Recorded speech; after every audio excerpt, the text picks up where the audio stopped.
அனைவருக்கும் வணக்கம்மா. இன்றைய தினம் வெள்ளிக்கிழமை. அதோடு கூடிய கிருத்திகை. அது கூட நமக்கு சப்தமி வருது, ரத சப்தமி வருது. இந்த நாளில் நம்ம முருகனை வழிபட்டு சூரிய பகவானையும் வழிபட்டோம் அப்படின்னா, குழந்தை இல்லாதவங்களுக்கு, வேலை இல்லாதவங்களுக்கு, இவங்களுக்கெல்லாம் நல்ல ஒரு பலன் கிடைக்கும் அப்படிங்கிறதுக்காக தான் இன்று மாலை நீங்கள் என்ன பண்ணணும்னா, முருகன் கோவிலுக்கு போகணும். அங்கே போயிட்டு 6 விளக்கு, அகல் விளக்கு போட்டுக்கணும்.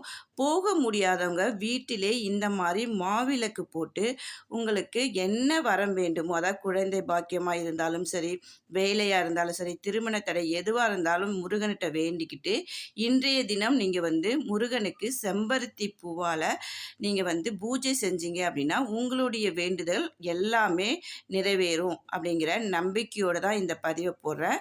எல்லோரும் பயனடைஞ்சு எல்லோரும் எல்லா